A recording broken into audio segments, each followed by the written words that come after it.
നമസ്കാരം. ഇന്ന് നമ്മൾ പരിശോധിക്കാൻ പോകുന്നത് കാർത്തിക നക്ഷത്രക്കാരുടെ 2026 വിഷുഫലമാണ്. കാർത്തിക നക്ഷത്രത്തിൽ ജനിച്ചിരിക്കുന്നവർക്ക് ഈ വർഷം ധൈര്യവും തീരുമാനശേഷിയും കൊണ്ട് മുന്നേറ്റം നേടാൻ കഴിയുന്ന ഒരു നല്ല വർഷമാണ്. ചില സാഹചര്യങ്ങളിൽ ക്ഷമയും സൂക്ഷ്മതയും പാലിക്കേണ്ടതുണ്ടെങ്കിലും ശരിയായ തീരുമാനങ്ങൾ എടുത്താൽ നല്ല നേട്ടങ്ങൾ കൈവരിക്കാൻ സാധിക്കും. തൊഴിൽ മേഖലയിൽ ഈ വർഷം പുതിയ അവസരങ്ങൾ ലഭിക്കാം. ജോലി ചെയ്യുന്നവർക്ക് പുതിയ ഉത്തരവാദിത്തങ്ങൾ അല്ലെങ്കിൽ പ്രമോഷൻ ലഭിക്കാനുള്ള സാധ്യതയും കാണുന്നു. ചിലർക്ക് ജോലി മാറ്റം ആലോചിക്കുന്നുണ്ടെങ്കിൽ അതിനുള്ള നല്ല അവസരങ്ങൾ ലഭിക്കാം.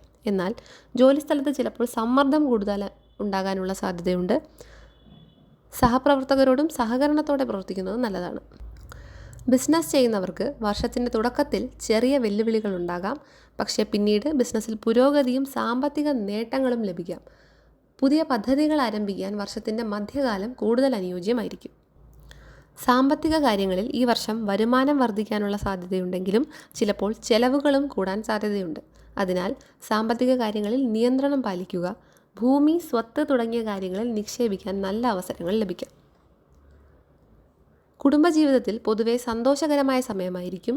കുടുംബാംഗങ്ങളുടെ പിന്തുണയും സ്നേഹവും ലഭിക്കും. എന്നാൽ ചിലപ്പോൾ ചെറിയ അഭിപ്രായ വ്യത്യാസങ്ങൾ ഉണ്ടാകാം. അത് വലിയ പ്രശ്നങ്ങളിലേക്ക് പോകാതിരിക്കാനായി ശാന്തതയും മനസ്സിലാക്കലും പാലിക്കുക. ആരോഗ്യകാര്യങ്ങളിൽ സാധാരണയായി ആരോഗ്യനില നല്ലതായിരിക്കും. എന്നാൽ ക്ഷീണം, ശരീരവേദന, ഉറക്കക്കുറവ് തുടങ്ങിയ ചെറിയ പ്രശ്നങ്ങൾ ഉണ്ടാകാൻ സാധ്യതയുണ്ട്. അതിനാൽ ആരോഗ്യത്തിൽ ശ്രദ്ധ കേന്ദ്രീകരിക്കുക.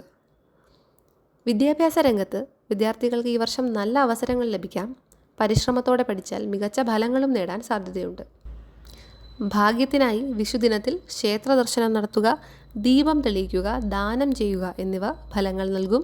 പ്രത്യേകിച്ച് ശിവനോ മുരുകനോ പ്രാർത്ഥിക്കുന്നത് അനുകൂല ഫലങ്ങൾ നൽകാൻ സഹായിക്കും.